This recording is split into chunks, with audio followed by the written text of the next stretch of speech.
All India Islamic cultural centre और all India Jamatul Quraish के सदर सिराजुद्दीन कुरैशी को वक्फ बोर्ड चेयरमैन मोहम्मद सलीम ने तहनीत पेश की और उनकी शालपोशी व गुलपोशी भी की गई। वक्फ बोर्ड ने इस मौके पर city police commissioner Anjani Kumar, IPS और नामपल्ली के रुकन असम्बली जाफर हुसैन मेराज और DNGO city president SM Hussaini और सारे इंडिया से कुरैशी ब्रदर्स और दीगर को भी मदऊ किया था।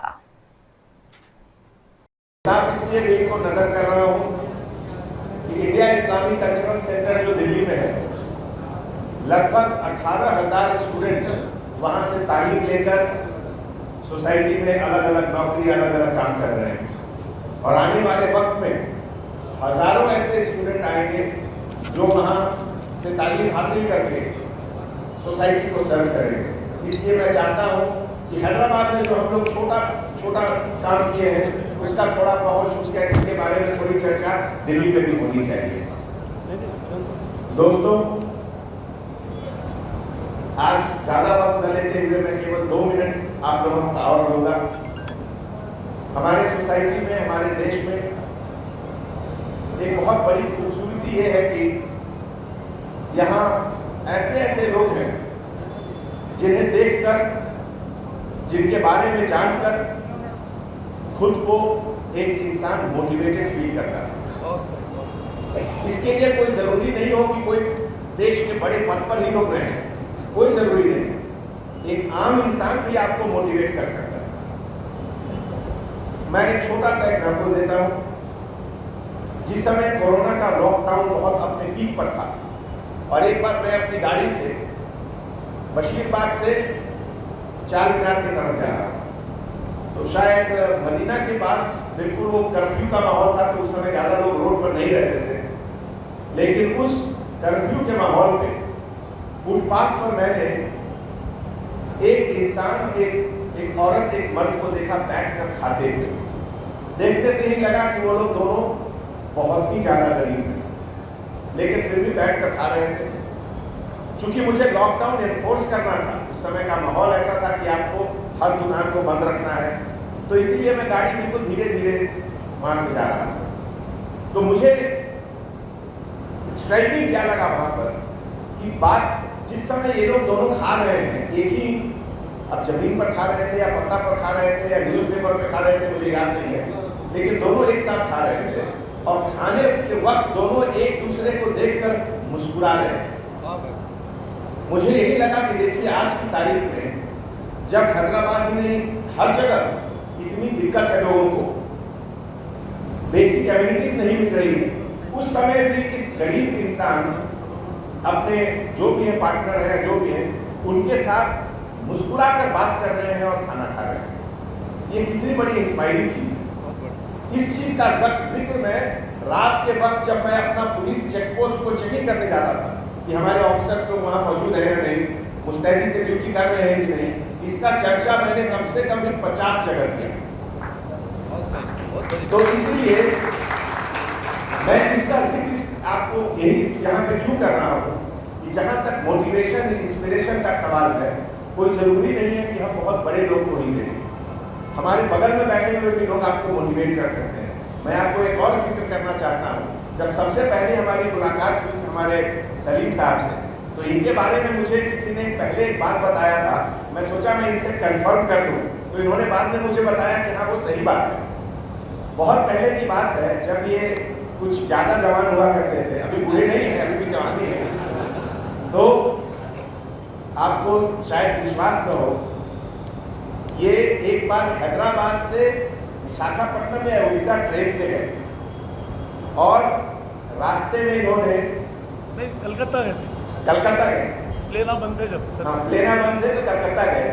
हैदराबाद से कलकत्ता इनको था कि ट्रेन में कुछ गंदा चीज़ न खा ले, इन्फेक्शन न हो जाए, इस डर से, इस खौफ से ये कुछ खाना नहीं खा रहे थे। तो क्या खाए हैदराबाद से कलकत्ता के जर्नी में?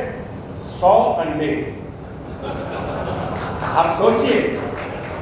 यही नहीं, एक और बात इनके बारे में मैं बताना चाहता हूँ कि कितने हजार किलोमीटर साइकिल चलाया। 2 lakh kilometre cycle 2 lakh kilometre cycle चलाया।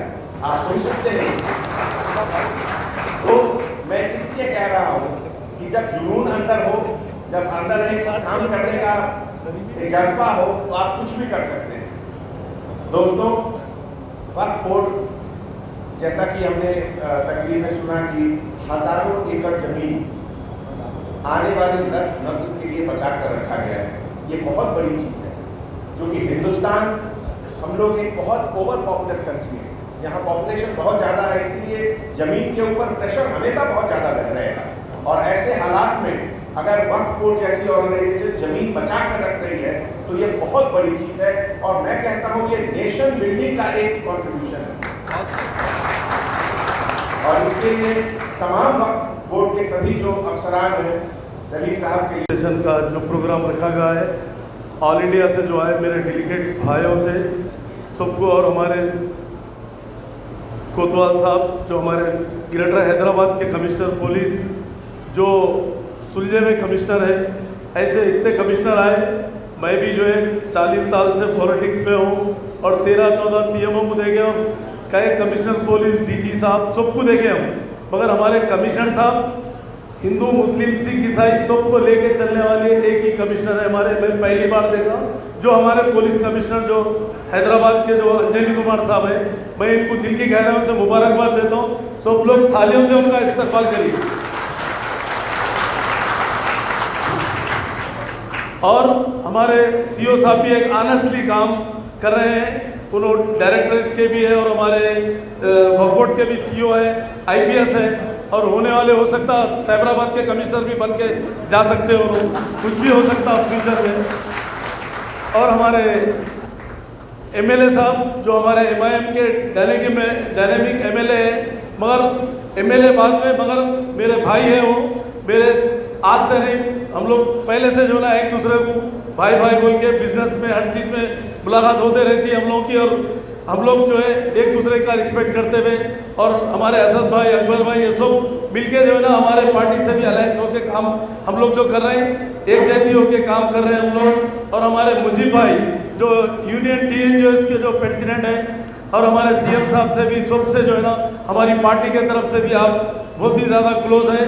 मैं सबको मैं मुबारकबाद देते हैं। और हमारे यूसुफ भाई मेरठ से आए, इमरान साहब मुंबई से, और हमारे मुनीर साहब यहाँ के हैदराबाद के जनरल सेक्रेटरी, नायब सदर हमारे ख्वाजा फैजल साहब, और हमारे गौस भाई सब, अतीक साहब, और हमारे जितने मेहमान आए हैं, मैं एक एक का नाम लिए तक टाइम दूंगा, मैं सबको मैं मुबारकबाद देता हूँ।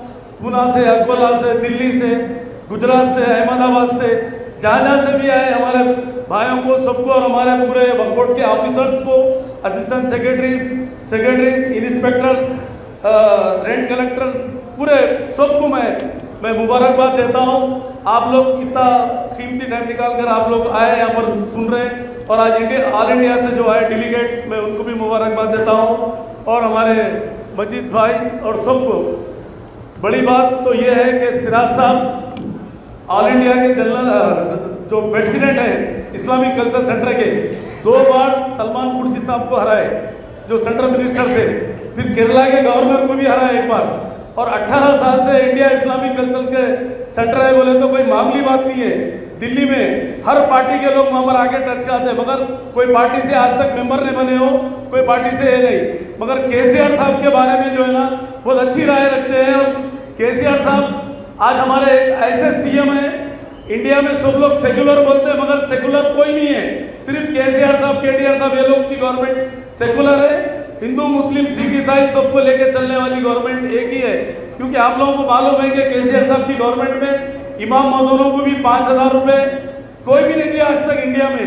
यहाँ पर 10,000 मस्जिदों को आज दे रहे हैं हम लोग, और 5 से 6,000 एप्लीकेशन वेटिंग में, वो भी क्लियर हो जाएंगे KCR साहब के गवर्नमेंट में। और ऐसे कई स्कीम्स है, और वक्फ बोर्ड से भी परसों हम लोग 36 एकड़ ज़मीन जो है 33 स्कूलों को दिए, 28 स्कूलों को। तो ऐसा करके हम लोग जो है ना बहुत सा काम वक्फ बोर्ड का भी हो रहा, हमारे को गवर्नमेंट की सपोर्ट है, और हमारी पुलिस जो है फ्रेंडली पुलिस है। आज आप देख रहे होंगे कहीं भी दंगे फसाद हो रहे हैं, यहाँ पर हैदराबाद इतना पीसफुल है, रात के 2 बजे भी हमारे माँ बहनें निकले तो कंफर्टेबल जा सकते, घर को आ सकते, दूसरे एरियो में नहीं जा सकते, दूसरे स्टेटों में नहीं जा सकते। यहाँ की पुलिस फ्रेंडली पुलिस, और पुलिस हर चीज़ पे नज़र रखी हुई है। यहाँ पर कौन अच्छा आदमी है कौन खराब है, तो यहाँ पर लैंड ऑर्डर कभी खराब हो नहीं सकता। और अंजानी कुमार साहब के दौर में कभी भी ऐसी गलत 4 साल का पीरियड होने आएगा, आज तक 4 साल कोई कमिश्नर नहीं थे। तो सुरेश के भी जो सदर है, मैं सबसे पहले उनका इस्तेमाल करता हूँ सरजमीन हैदराबाद पर। और कमिश्नर साहब जनाब अंजनी कुमार साहब, जिन्होंने अल्हम्दुलिल्लाह पिछले 3 साल से ज़्यादा अरसे से शहर हैदराबाद की खिदमत कर रहे हैं। और अभी आप जानते हैं 2 रोज़ पहले गणेश विसर्जन का जो जुलूस पुरअमन तरीके से अंजाम पाया है शहर हैदराबाद में, इनको मैं मुबारकबादी देना चाहता हूँ। और जनाब सलीम साहब चेयरमैन वक्फ बोर्ड, जिन्होंने आज का ये प्रोग्राम वक्फ बोर्ड की जानिब से ऑर्गेनाइज किया है, इनको भी मुबारकबादी देना चाहता हूँ।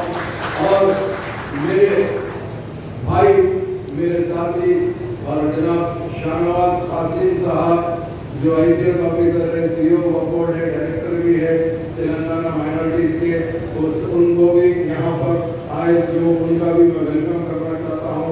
उसके साथ साथ हमारे ZA जावेद साहब एडवोकेट मेंबर और जनाब मुजीब साहब PMO, और इसके अलावा पूरे हिंदुस्तान से हमारे पूरे बरादरी के भाई लोग जो तशरीफ लाए हैं, मैं उन सब का इस्तेमाल करते हुए यही कहना चाहता हूँ, बहुत कम मौका मिलता है आप लोग के साथ बात करने का।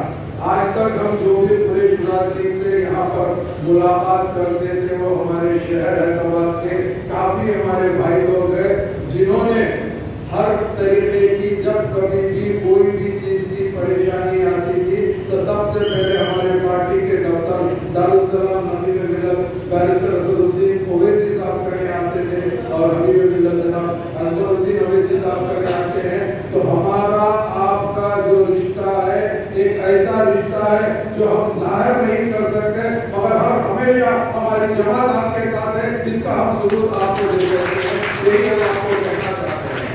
भैया सिराजुद्दीन कुरैशी साहब की जो शख्सियत है, मैं अभी सुन रहा था, मैं भी काफ़ी ज़माने से इनको देखा नहीं था, मगर सिराज साहब के बारे में काफ़ी चीज़ें मैं सुना था हमारे बड़ों से भी, तो आज हमको बड़ी खुशी हुई कि कोई मामूली बात नहीं है। सिराज साहब जो इस्लामिक कल्चरल सेंटर नई दिल्ली के पिछले 4 साल से अगर है तो बहुत बड़ी बात है, इसमें बहुत बड़े अच्छा है। तो आज जो ये यहाँ पर वक्फ बोर्ड के अंदर ये जो एहतमाम किया गया है, मैं यही कहना चाहता हूँ, ये सलीम साहब की सोच थी, क्योंकि आप जानते हैं सलीम साहब जैसा